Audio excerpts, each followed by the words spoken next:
I found the note taped to the coffee maker, right where he knew I'd look first thing in the morning. 4 words. I'm sorry, it's over. That was it. No name at the bottom. No explanation. Just his handwriting, the same handwriting that signed our marriage license 11 years ago, telling me my whole life was gone before I'd even had my first cup of coffee. I remember standing there in my robe, reading it again and again, like the words might rearrange themselves into something that made sense. The house was so quiet. My 3 kids were still asleep down the hall, and somewhere out there, Mark was already gone. I didn't cry. Not then.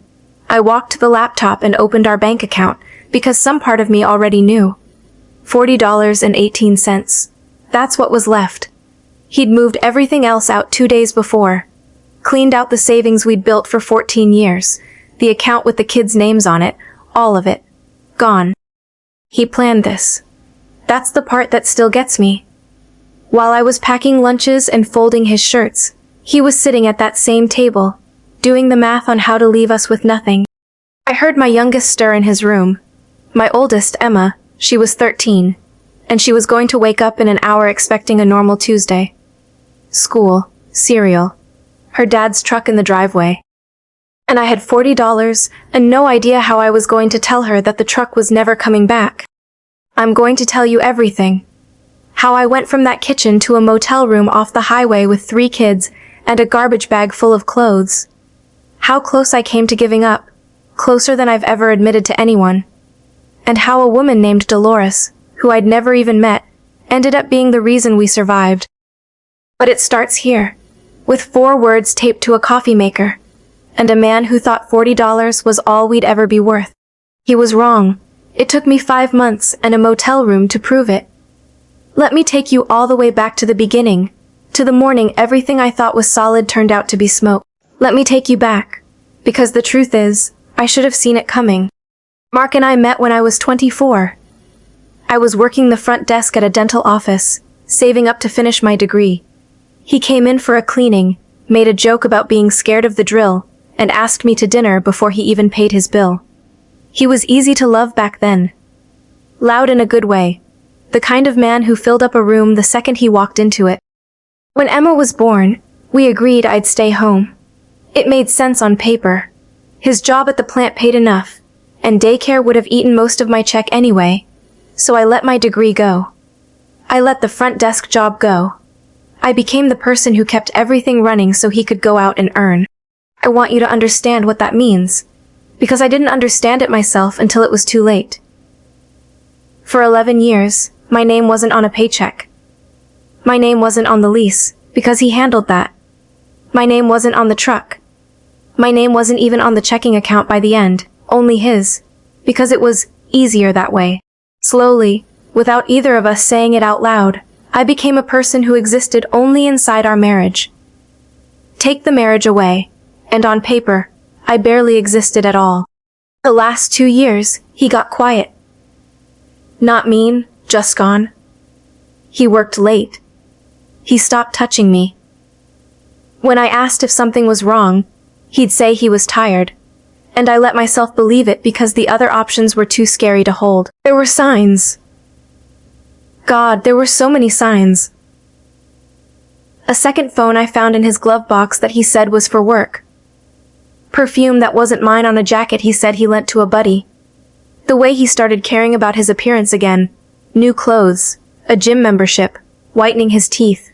A man rediscovering himself while his wife stood in the kitchen, wondering what she'd done wrong to make him drift so far. Her name was Crystal. I'd learned that later. She worked in the office at the plant.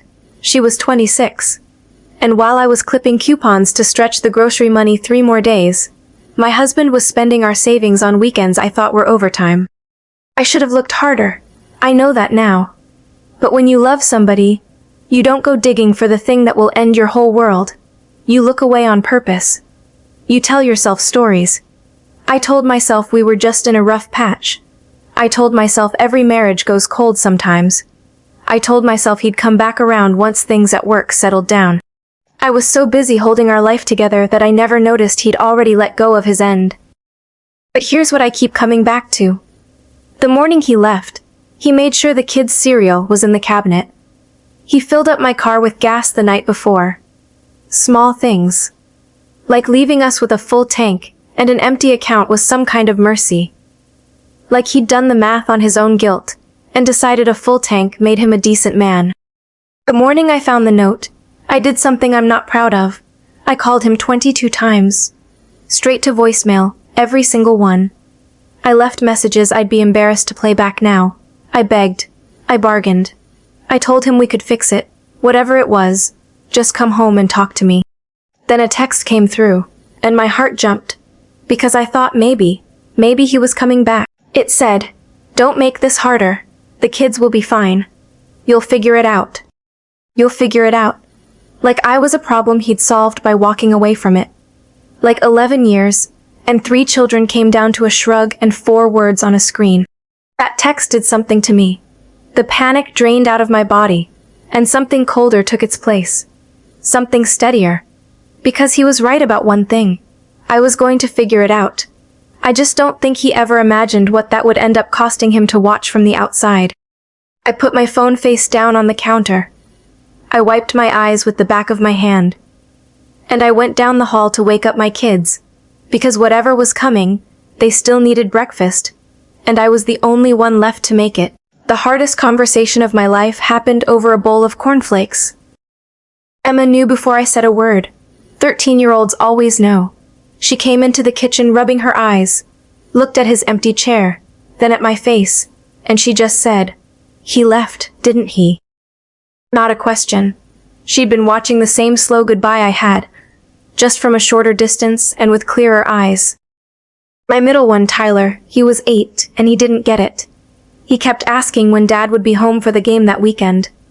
Mark had promised to take him to see a real game, actual seats, the whole thing. And I stood there with a spatula in my hand, trying to figure out how you tell an 8-year-old that the promise died sometime in the night, quietly, without anybody's permission. The baby Noah was 4. He just wanted more milk. Thank God for 4-year-olds. He was the only one at that table, still living in a world that made sense, and I poured his milk, and kissed the top of his head, and let him stay there a little longer. I got them to school. I don't know how. I put on the voice, the everything is fine voice, the one mothers keep in a drawer for emergencies. I dropped them at the curb, and waved like it was any other Tuesday. And then I sat in the parking lot of the elementary school, and I finally let myself fall apart. 10 minutes. I gave myself exactly 10 minutes to shake and cry, and scream into my sleeve, where nobody could hear me. Then I wiped my face and checked the mirror, because 10 minutes was all I could afford, and a woman with 3 kids and $40 doesn't get to fall apart in public. I drove to the bank first. I thought maybe there was something I was missing, some account, some safety net, some mistake I could point to. There wasn't. The teller was kind about it, which somehow made it worse. She slid a tissue across the counter, and told me the joint account had been closed by the other party. The other party. My husband of 11 years, reduced to 2 cold words on a screen. Then I went home and I did the thing I'd been dreading all morning. I checked the mail. The mortgage was 2 months behind. He'd stopped paying it in secret while he was still living there, still eating my dinners, still sleeping next to me in our bed. A foreclosure warning had come the week before, and he'd pulled it out of the mailbox and hidden it. The house I thought was our home had been slipping away under my feet for months, while I dusted the shelves and made it a home. I called the mortgage company. I begged again. I was getting good at begging. The woman on the phone wasn't cruel. She was just tired. The way people get when they say no all day for a living. She told me the sale date was already set. 22 days. 22 days to find somewhere for my kids to sleep. I sat on the kitchen floor with my back against the cabinet, the same cabinet where the note had been taped, and I did the math over and over like the numbers might change if I stared at them long enough. $40. No income. No credit in my name. No family close enough to catch us. My mother had passed 3 years back, and my sister was 2 states away, drowning in her own bills, her own bad marriage. For about an hour, I let myself imagine the worst, and then I let myself imagine something even more dangerous. I imagined calling Mark and begging him to come back, telling him I'd forgive anything, telling him the kids needed him, telling him I'd look the other way about Crystal, about all of it, if he'd just walk back through that door and make the fear stop. I got as far as picking up the phone. My thumb was over his name. And then Emma came home early. She'd been sent home with a stomachache that I knew, the second I saw her face, wasn't really a stomachache at all. She found me on the floor with the phone in my hand. And this 13-year-old girl, who was terrified, who had every right to fall apart herself, sat down next to me on that cold linoleum and put her head on my shoulder and said, "We're gonna be okay, Mom. I mean it. We are." She was comforting me. It was supposed to be the other way around, and there she was, being braver than her own mother. I put the phone down. I didn't call him. That was the moment, right there on that floor, that I stopped waiting for him to save us. Because he wasn't going to. Nobody was riding in. Nobody was coming. Whatever happened next, it was going to be me, and only me. And if my 13-year-old could sit on that cold floor with her whole world caving in and still say we're gonna be okay, then I owed it to her to get up and make it true. So I got up. We had 18 days left in the house when I sold my wedding ring. I drove to a pawn shop 2 towns over, because I couldn't stand the idea of anyone I knew seeing me do it. The man behind the counter turned my ring over under a little jeweler's light, and I stood there and watched a stranger decide what my marriage was worth. $310. I took it. I didn't even try to haggle. I just needed the money to be real and in my hand. $310 felt like a fortune after 40. I know exactly how that sounds. But when you've hit the bottom, the first small thing that goes right feels like the sun coming out after a week of rain. I sat in the car in that pawn shop lot, and I actually laughed a little. This crazy relieved laugh, holding $300 like it was a winning lottery ticket. I used part of it to keep the lights on 1 more month. I used part of it to buy actual groceries. Real food, not the last scrapings of the pantry. And I made the kids spaghetti that night like nothing in the world was wrong.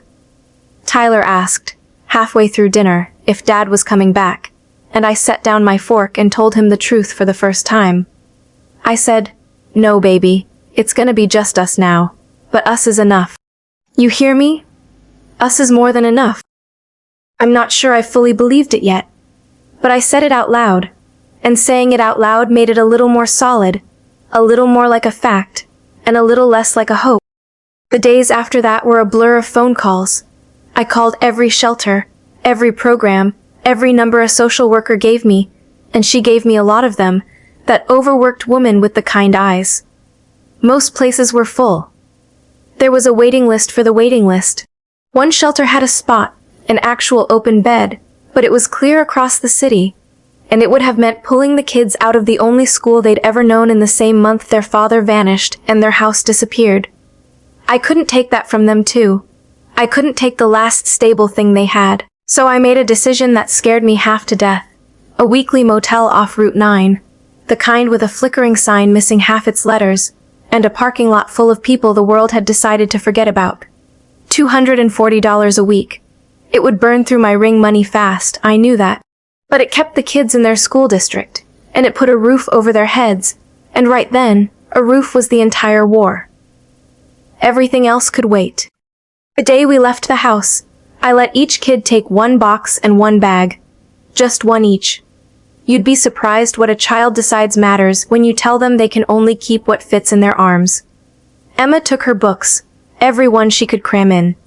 Tyler took his baseball glove, the one Mark gave him, and I didn't have the heart to tell him the man who gave it to him wasn't worth the leather.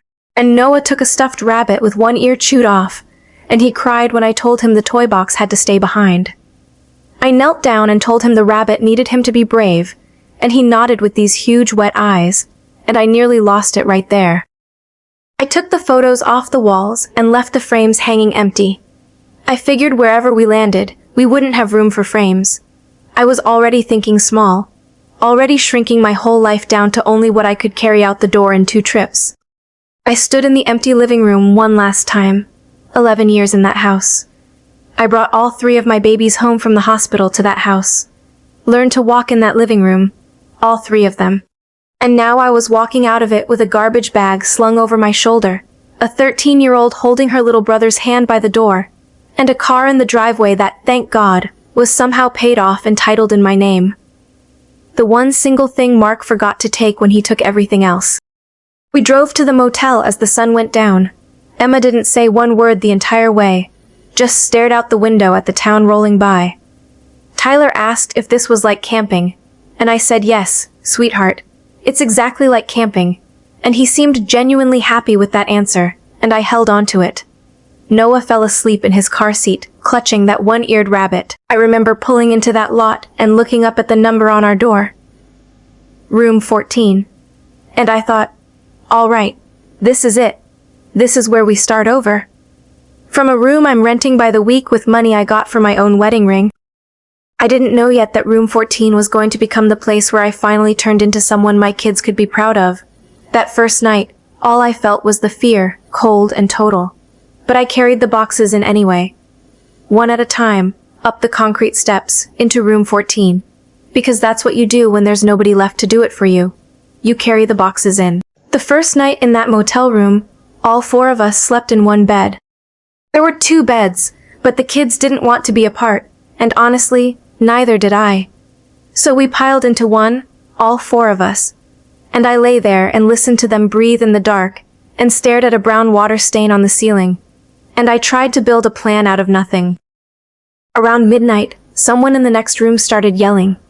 A man and a woman, going at each other through the thin wall like it was made of paper. Noah woke up scared and started to whimper. I pulled him against my chest and whispered that it was just the TV, honey. Go back to sleep. And I hated myself a little for how easily the lie came to me now. A month ago, I didn't lie to my kids. Now I was doing it to get us through the night. Morning came with a hard knock on the door. I froze. Nobody knew we were here. I opened it a crack, chain still on, and there was a woman standing there with a clipboard and a face like weathered leather. Dolores. She ran the place. She was maybe 60, gray hair pulled back so tight it looked like it hurt, a cigarette tucked behind one ear like she'd quit, but didn't quite trust herself. She looked past me at the 3 kids tangled up on the bed, and something in her face shifted. Just for a second, just a flicker. Then it hardened right back up like a door closing. Checkout's 11 if you don't renew, she said. Ice machine's broke, has been for a year, don't ask. And don't leave the little ones out in that lot alone, day or night.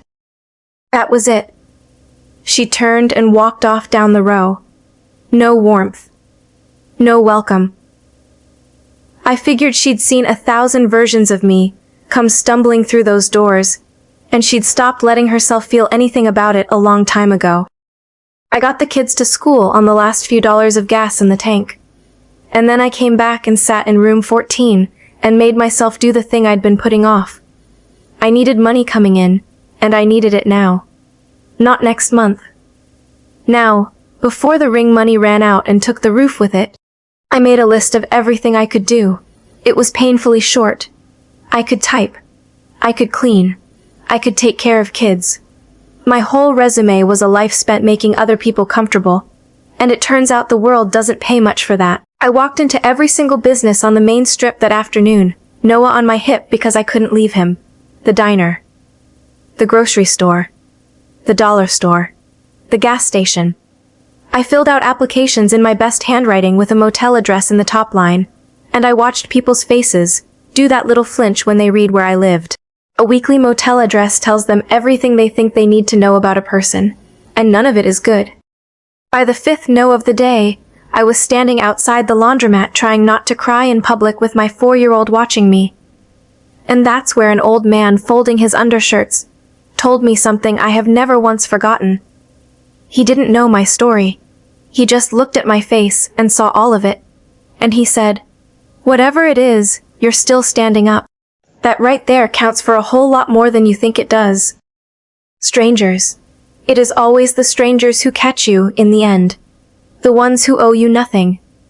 Never the people who stood in a church and promised they never would let you fall. I went back to the motel that evening with no job and a lot less hope than I'd left with. And Dolores was out in the parking lot, keeping an eye on things the way she always did. She saw me walking up empty-handed, Noah asleep on my shoulder, and she read the whole miserable day right off my face without me saying a word. She didn't say she was sorry. She wasn't the sorry type. She just said, flat as anything, "You know how to clean?" I said yes. I said I'd clean anything she put in front of me. She looked at me a long moment, sizing me up. Then she said the units turned over every Sunday, 12 of them, and the girl who used to help her had quit the week before with no notice. It didn't pay much, she warned me. But it was cash, same day, in my hand, and I could bring the little one along and let him color in the office while I worked. It wasn't a rescue. It wasn't some big movie moment with music swelling. It was one hard woman handing another hard woman a bucket and a paycheck in a parking lot at dusk. But I stood there and I nearly threw my arms around her neck. Because for the first time since I'd found that note taped to the coffee maker, somebody had looked straight at me and seen something worth using. Not something to leave behind. Not a problem to solve by walking away. I said yes before she even finished talking. And Dolores almost smiled. Almost. She caught it just in time and turned it into a scowl, and told me to be at the office at 8 sharp, and not a minute after. Cleaning motel rooms taught me more about people than 11 years of marriage ever did. You learn who somebody really is by what they leave behind when they think nobody's looking. I found families sleeping 4 to a bed, just like we were, and I'd change their sheets, and pretend I didn't see the little shoes lined up by the door. A $20 bill left under a pillow one Sunday with a note that just said, "For the maid, God bless." I had become someone a total stranger felt sorry enough for to leave money behind. But I took the 20 and put it in my pocket. Because pride is a luxury, and it doesn't feed your children. Dolores paid me $60 every Sunday, cash, folded into my hand, plus she quietly knocked 40 off our weekly rent. That was $100 of breathing room a week. It doesn't sound like much. But when you have nothing, when you've counted to 40 and stopped, $100 a week is the whole difference between drowning and just barely treading water. I started watching Dolores. Really watching her, the way you study someone you want to become. She ran that whole motel by herself, and I noticed the office was a disaster. Bills stacked up in no order, a computer she clearly didn't trust, reservations written on the backs of receipts and gas station napkins. This woman was a fortress on the outside, but she was quietly drowning on the paperwork side of things, and it was costing her money she couldn't see. So one Sunday, after I finished all 12 rooms, I sat down in that office and I organized it. I didn't ask permission. I just did it. Sorted every bill by due date. Set up a simple system on that dusty computer. Turned that chaos of napkins into a real ledger, clean columns, everything where you could find it. It took me 4 hours and it felt better than anything had in months, because I was finally using my brain again instead of just my back. When Dolores came in and saw it, she went completely quiet. She stood in that doorway looking at her own office like she'd walked into the wrong building. Then she looked at me and said, "Where in the world did you learn to do all this?" I told her the truth. I said I used to run an entire household on one paycheck. 3 kids, a mortgage, a budget that never once balanced on its own. And I got very good at making a whole lot of nothing look like an actual plan. She hired me for the office right there on the spot.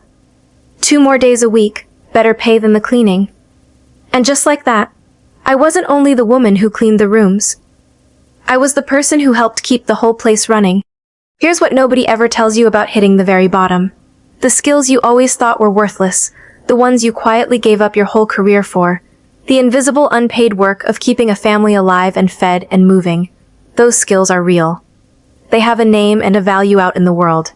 I had been budgeting and organizing and managing one crisis after another for 11 straight years. I just never got a paycheck for it.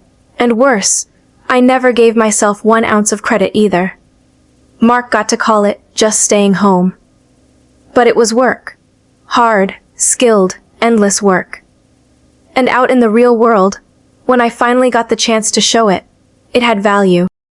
The kids started to settle in, slow but real.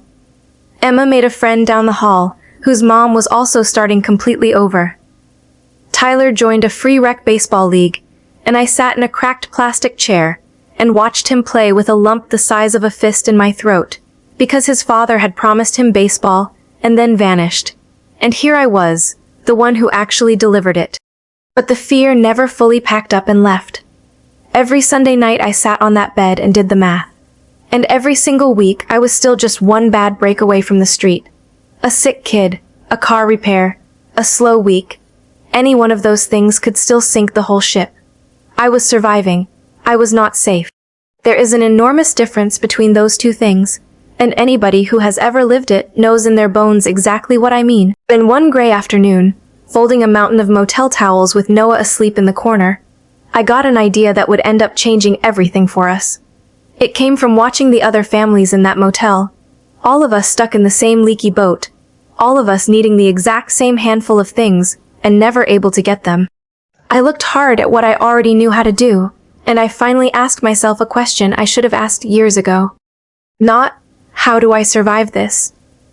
I was tired of just surviving. The question was, what could I actually build out of this? And for the first time in months, sitting there in a pile of somebody else's towels, I felt something other than fear move through me. I felt a plan start to turn over, slow, like an old engine deciding whether to catch. And then it caught. The idea was so simple that I almost talked myself right out of it. Everybody in that motel was fighting the same battles I was. Nobody had enough time. Nobody had a car that started every single morning. Parents were juggling opposite shifts, kids with nobody to watch them, and not one lick of support from anybody. And there I was, already living right in the middle of it, already good at organizing pure chaos, already trusted by half the doors on that strip because they'd seen me cleaning their rooms for weeks. So I started small. I offered to watch other people's kids while they went to work. $3 an hour, cash.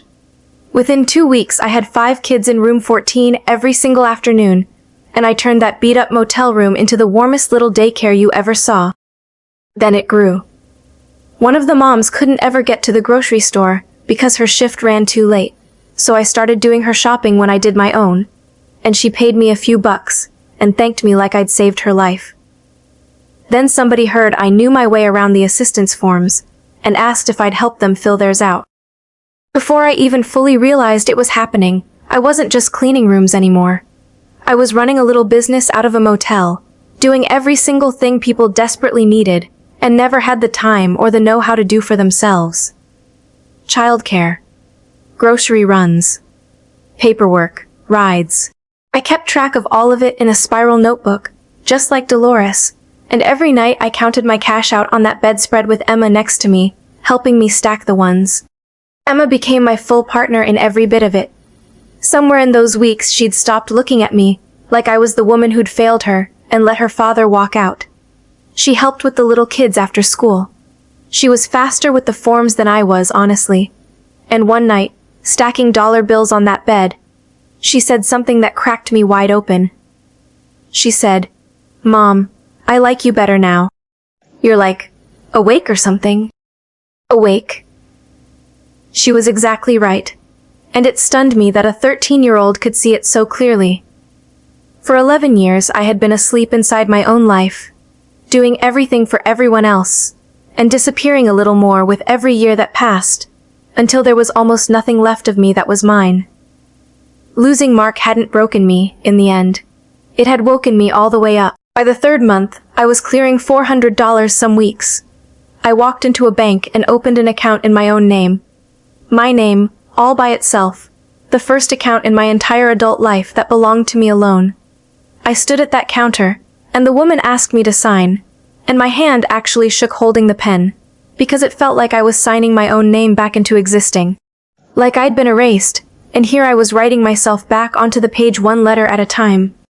I moved us out of the one room and into a 2-room unit at the far quiet end of the strip. The kids each got a real bed of their own. Noah still climbed into mine most nights, and I let him, but they finally had room to breathe. I hung our photos on the wall again. Actual frames this time, cheap ones from the thrift store, but frames. I had stopped thinking small.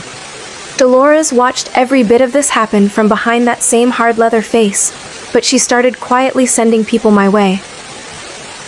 Go see the lady in 22, she'd tell the new ones checking in with that scared look I knew so well.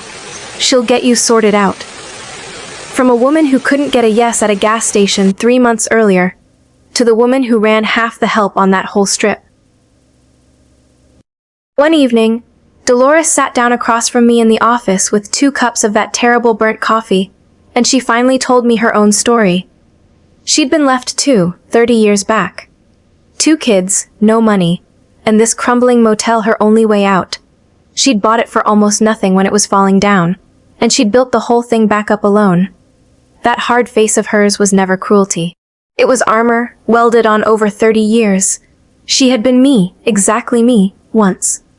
And that first cold morning she stood in my doorway and offered me a bucket, she hadn't been cold at all. She'd been recognizing a drowning woman, because she'd seen that same exact face in a mirror 30 years before.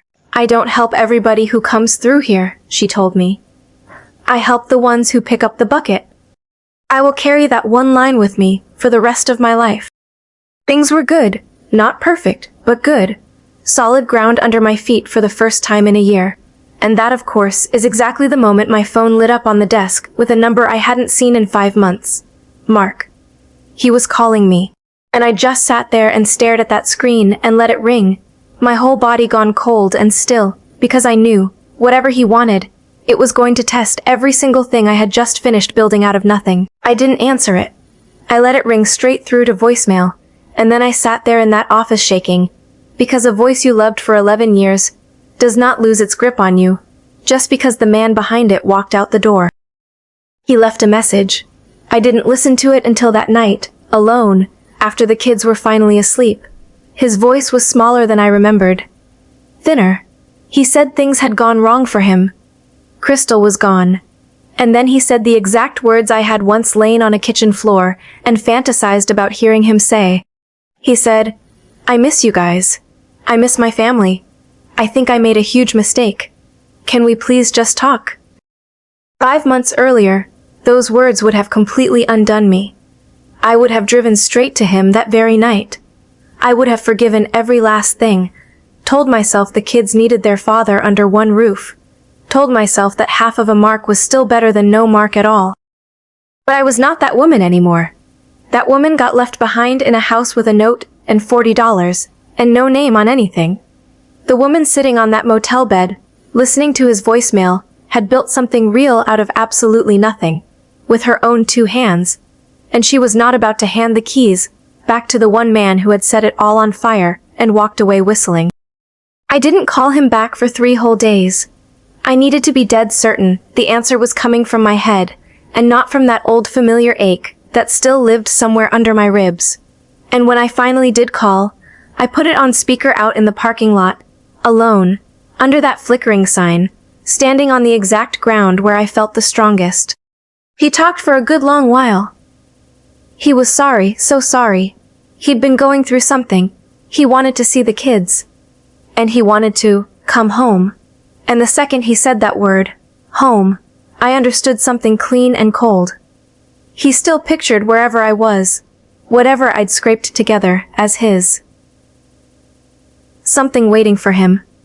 Something to come back to whenever he got tired of the alternative.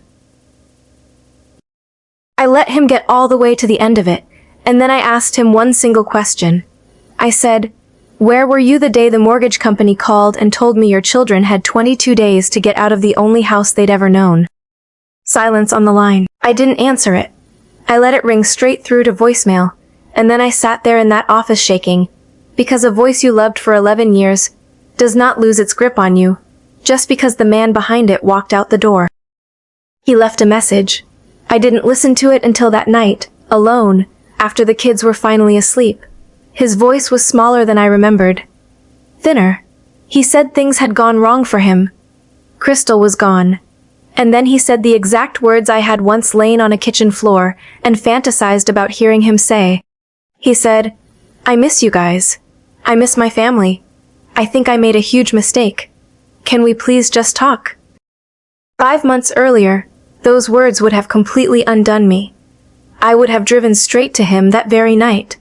I would have forgiven every last thing, told myself the kids needed their father under one roof, told myself that half of a mark was still better than no mark at all. But I was not that woman anymore. That woman got left behind in a house with a note and $40 and no name on anything.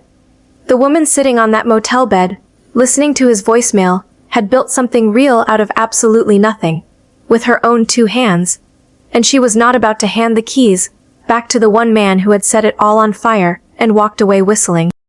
I didn't call him back for 3 whole days. I needed to be dead certain the answer was coming from my head, and not from that old familiar ache that still lived somewhere under my ribs. And when I finally did call, I put it on speaker out in the parking lot, alone, under that flickering sign, standing on the exact ground where I felt the strongest. He talked for a good long while. He was sorry, so sorry. He'd been going through something. He wanted to see the kids. And he wanted to come home. And the second he said that word, home, I understood something clean and cold. He still pictured wherever I was, whatever I'd scraped together, as his. Something waiting for him. Something to come back to whenever he got tired of the alternative. I let him get all the way to the end of it, and then I asked him one single question. I said, "Where were you the day the mortgage company called and told me your children had 22 days to get out of the only house they'd ever known?" Silence on the line. He didn't have one thing to say to that. Men like Mark never do, once you finally stop being afraid of them. We set up a visit for him to see the kids. It went the way it went, and I'll tell you about that, because watching my own children look at their own father is a thing I will never forget for as long as I live. But the call ended, and I stood out there under the buzzing sign in the dark, and I felt the very last piece of him finally let go of me and drift off. For 5 months I had been running as hard as I could just so we wouldn't go under. That night, standing alone in that parking lot, for the first time, I wasn't running from a single thing. I was just standing still on ground that I had built myself, from the dirt up. And it held my weight. It held all of us. The visit with Mark turned out to be the day my kids showed me exactly who they'd become. I told all 3 of them the night before that their dad wanted to see them, and I watched their 3 faces very carefully, and those faces told me the whole story of the last 5 months better than any words could have. Tyler was careful. 8 now. He brought his baseball glove to the park, the one Mark gave him, and I watched him the whole ride over, quietly deciding something behind those serious eyes. When we got out, he didn't run. He walked, slow and deliberate, right up to his father, and he looked up at him and said, "You missed a lot of my games." That was all. Just the plain flat truth, laid down like a card on a table. And Mark stood there with his mouth open and no idea on earth what to say, because an 8-year-old boy had just cut him straight to the bone with 7 words. And then there was Emma. Emma stayed in the car for a full minute after we parked, just looking out the windshield. 13, nearly 14, and she had seen every single piece of it up close. The note. Me on the floor. The ring. The garbage bags. The whole long climb back up. She finally got out, and she walked up to her father, and she was polite. Cold and perfectly polite. He went to hug her, and she let him, stiff, arms at her sides, the exact way you let a stranger hug you at a funeral, because it would make a scene not to. Later, while the little ones were on the swings, Mark pulled me aside. He'd felt it. He'd stood there and felt just how far his own children had drifted from him. And he said to me, low and almost accusing, "They're different. What did you tell them about me?" Like it was my doing. Like I'd spent 5 months poisoning them against him. I told him the truth, calm as anything. I said, "They're not different, Mark. They just know who showed up. Kids always know exactly who showed up and who didn't. You don't have to tell them a single word. They keep the count all on their own." He looked over at the 3 of them on that playground, really looked. And I honestly think that was the first moment it truly landed on him, the full weight of what he had thrown away. He asked, quieter now, if he could maybe start seeing them regular.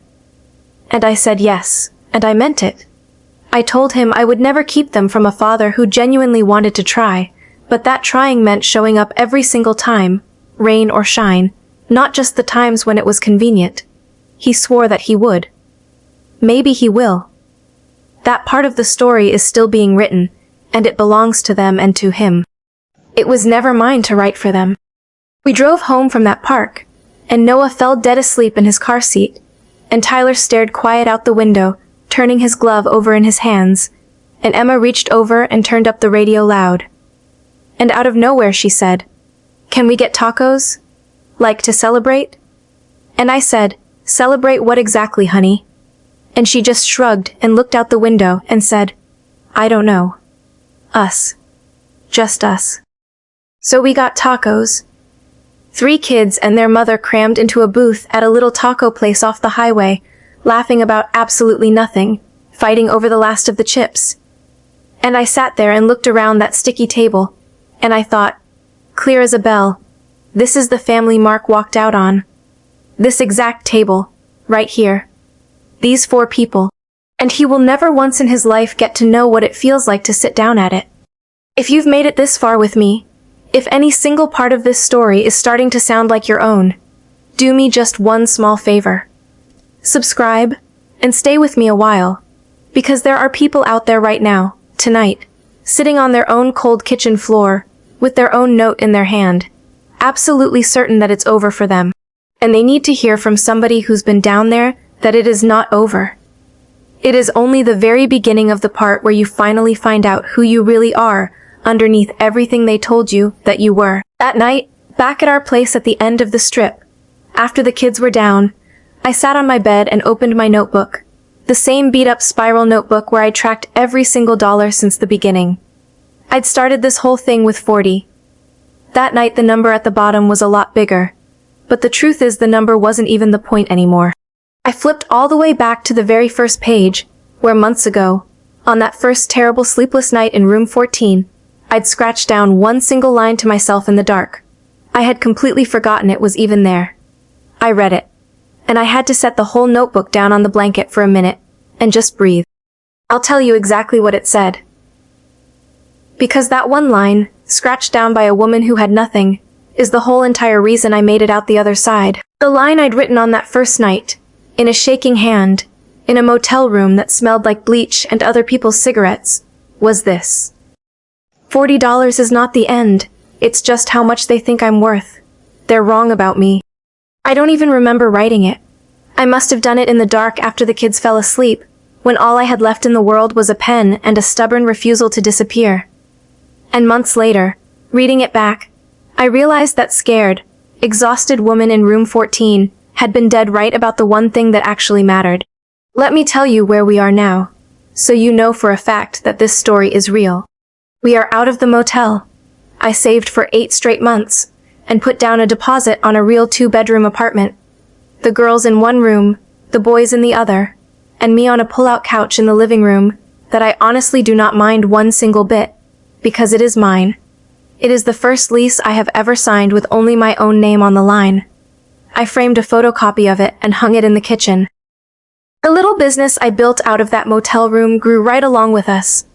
I do the books now for 3 small businesses on that strip, including Dolores's. I watch kids for 4 different families. I walk people through the same maze of forms and phone calls that very nearly drowned me at the start, because I know every wrong turn in that maze by heart now, and I decided a long time ago that nobody should ever have to walk it alone in the dark the way that I did. It is not a fortune, but we are not treading water anymore, one bad week from the street. We are swimming now. And some weeks, some good weeks, we even float on our backs a while and just look up at the sky. Emma is 15 now, and she says she wants to study accounting, of all things. Tyler made an all-star team last spring, and Mark comes to some of the games now, actually shows up, and I sit on the far side of the bleachers, and it is fine. It is civil. Noah barely remembers the motel at all anymore, and honestly, that right there is the exact mercy I got down on my knees and prayed for on those worst nights. Mark and I are not together, and we never will be again, and I have made my full peace with that. He sees the kids twice a month, and he is better about it than I ever expected, and I have made my peace with the man that he actually is, instead of grieving the man I once thought I married. He said something to me once, at one of Tyler's games, leaning on the fence. He said, "You did good with them, real good." And I said thank you, and I meant it, and I felt absolutely nothing pull at me, and that was the moment I knew I was all the way free of needing one single thing from him ever again. Here is the one thing I want to leave you with, and then I will let you go live your night. The morning he left, I truly believed he had taken everything from me. The money, the house, the whole life we'd built, my future, my security, all of it, gone in 4 words on a coffee maker. But he didn't take everything. He couldn't, it turned out. Because the one thing that man never once counted on was that everything he thought he was providing for us, the roof and the income and the safety, every bit of it, I was completely capable of building for myself. I just never once had the room to find it out. Not until the day he cleared out and accidentally left me the space to become the person I always had it in me to be. $40 and 3 kids in a rented motel room. That was supposed to be the end of my story. The sad part. The cautionary tale you tell so other women stay quiet and grateful and afraid. Instead, it turned out to be the very first day of the best thing I have ever done with my life. So if you are sitting somewhere right now, tonight, absolutely certain that it's over for you, that somebody just walked out the door and took your entire life with them, I need you to hear this one thing from a woman who has sat on that exact cold kitchen floor with the phone in her shaking hand. They did not take your life. They cannot. All they did was take themselves out of it. And everything that's left standing there in the wreckage, that is all yours now. And you just might be about to find out, the way I did, that it was always so much more than enough. Subscribe and stay with me, because I am going to keep telling these stories, the true ones, the hard ones, for every single person who needs to hear tonight that the floor is not the end of the story. It's the foundation. And do me one last favor before you go. Tell me down in the comments. If you had been the one left with $40 and 3 kids and a note on the coffee maker, what is the very first thing you would have done? I read every single comment. Because the truth is, none of us make it out alone. We're all just down here, figuring it out together, one day at a time.